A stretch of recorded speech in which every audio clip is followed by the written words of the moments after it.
talk about some other conceptual things about programming. So, because people have a lot of questions about how to program this stuff in, and the reason why you have the questions is not because you don't know how to program, it's because you don't know how to categorize what we're teaching your current paradigm of training. If I were to tell you guys, everyone here is going to be in a bench press competition at the end of the month. Bench press is what you need to have the best bench press you can give me. What do you think you're going to be training a lot of this month? Bench press, right? Because that's what you're trying to do. If I tell you that you're training a professional sprinter and the coach tells you as the trainer he doesn't have as much hip extension as he would require, would you think that a professional sprinter with a lack of hip extension poses a problem? Yes. Okay, so how often are you going to train hip extension? Often. Right? So now you take the drills that bring you to the point that we got to with hovers for hip extension, and that becomes a thing that you are working on. So now you have to fit that into the program. So let's think about arbitrary professional sprinter. The sprinter has to work on power. So for power, you're going to do, I don't know, squats and single leg plyos, and maybe you're going to do some Olympic lifting, because for a sprinter, I can see the benefits of doing some Olympic lifting. Do you guys know how to program their power components? Make sense? Are you going to program the power at the same time as when you're trying to build strength? Because strength is done slower and power is done fast. So you're going to know when to go for strength, when to go for power. They also have to train their speed, correct? Because they're sprinters. So you have to add some speed training into their general, this is over here is their general program. So their general program is going to have some power days, some power exercises. There's going to be some speed days with speed exercises, because you know that power is one of your goals and speed is one of your goals. And you also know that that particular sprinter had a low back problem for a long time, and you think that their core needs work for whatever reason. Core is another shitty word that I don't even want to get into, but let's just pretend, oh, your core needs work. Okay, so you also have to do some strength work for your core. So now you've got to say, okay, in this program, I have to put in core work. So during the course of the week, you're gonna put in core work. Now I put in the word mobility, and everyone gets fucking confused. I don't know what to do with this. Where do I put these exercises? Do I do it before as a warm-up? Do I do it after? Do I just do it during Flowbility 101 class? Like, what? I don't understand. What is there to understand? Now, there's another series of exercises that you have identified as important. What did we say about the sprinter? He has a lack of what? So now hip extension, just like bench press, is something that it's one of your goals. So now in the program, you have to add exercises that are going to directly focus on that goal, which is hip extension. That's the mobility goal. The goal is not, I want to be more mobile. That's not a goal. That's just a thing. I want to be healthy. I want to train to be healthy. If I came to you and said, I want you to train me to be healthy, is that all you need to know? Oh, you want to be healthy, I get it. Do this and you will be healthy. No, you're going to say, what do you mean healthy? Healthy enough to do what? Healthy in what way? Mentally? Physically? You're going to ask questions. When you say, I want to be more mobile, that's not a legitimate thing to say. I want to be smarter. So what? Do I work on math or science or history or sociology? What am I weak in? Then you go and train that. You can't just say, I want to be more mobile. Yeah, go work on your mobility. Think about this. I'm a strength coach, right? You come to me because you want to get strong. So I'm the guy that's going to make you strong. So I say, you come to me, you go, Mr. Guru, what do I do? I say, go into the gym, just pick stuff up, and then put it down. And then you go, oh, okay, well, how? Like, what exercises do I do? And I go, whatever. Just pick some exercises and pick shit up and put it down after. And then you go, well, how many reps should I do?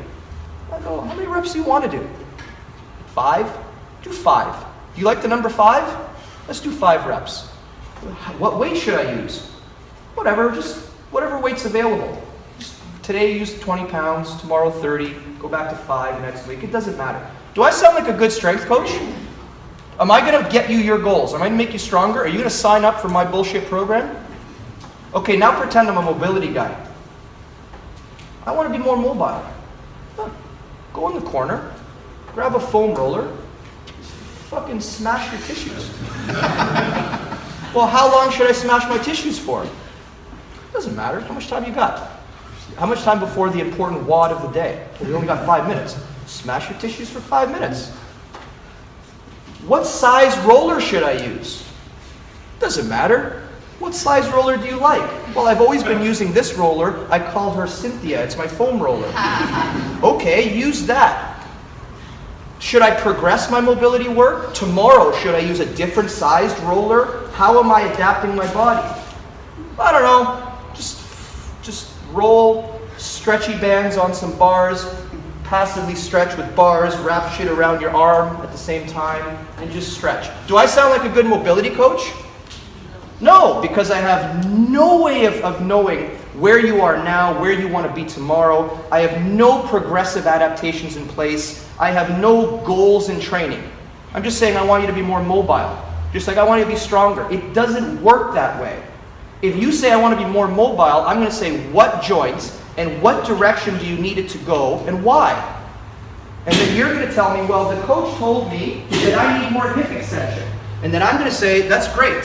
So here are the exercises and the sequence of exercises I want you to do, and the way that I want you to advance the exercises, and the way I want you to monitor progressive adaptation in the exercises so that your mobility level and hip extension starts here and ends here. So now I'm going to select exercises in order to make that happen. And I'm going to put them into your training program. Where do you put them into the training program? Where does it make sense? That's the answer. If you're doing sprinting today and you're sprinting for your max times, you're trying to see how fast you are because you have a meet next week, and blah, are you going to blast your legs with a hard neurological Pales rail session and then say, okay, let's do our max effort sprints? Does that make physiologic sense? Why did you know that that didn't make sense? Because you went back into your exercise physiology learnings and you said that is not a suitable way to program this athlete.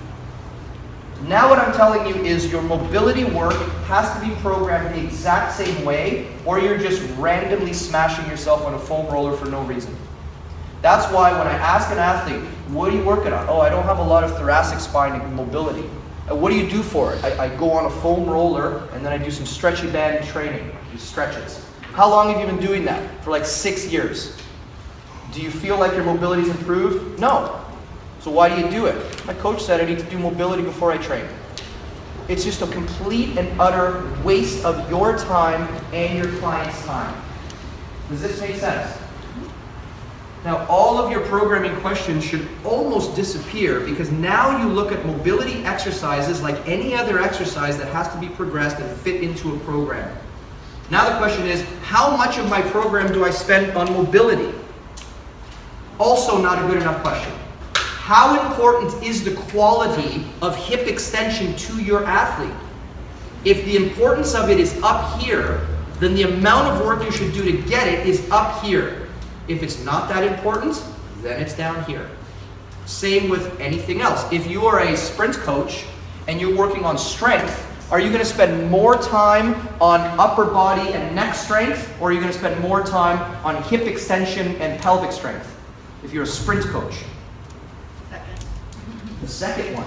So how do I program? Well, you're going to program with a bias towards lower body stuff. If I say you need hip extension, it's the most important thing right now, then you're going to put more hip extension type exercises into the training. If you're dealing with an overhead athlete and his left knee patella doesn't move well, but his right shoulder has no internal rotation, what are you going to concentrate on? You're going to concentrate on making him a shoulder because the shoulder athlete kind of needs a shoulder. If you're a power lifter, like a lot of you guys in here seem to be, and I check your hips, and a lot of you guys have realized that your hips are horrible. They don't move, they couple with the pelvis. How important is getting that hip back if you're a power lifter? It's more important, I would venture a guess, it's more important than power, even if you're a power lifter, because your mobility gives you the prerequisite to train for your power. So while other people put power and speed and strength here and mobility here, I'm telling you to take mobility and put it slightly above all of the other tenets of athleticism, because mobility is body control, and body control is prerequisites for what you're doing. Does that make sense? Does that make programming this easier for you? I might have an athlete that I need hip extension, and I also need to create a shoulder, and I also know that his right patella is not moving. So now I have 3 specific mobility goals that I need to work on, and now you have to take the whole training program and you need to put exercises in place that will achieve those goals, as well as all of the other goals you have to do. I'm not telling you you're never going to do powerlifting and Olympic lifts and strength and balance work and speed work. I'm not telling you all you're going to do is mobility. What I am telling you is the mobility is on equal footing or above all of these other things that you're working on.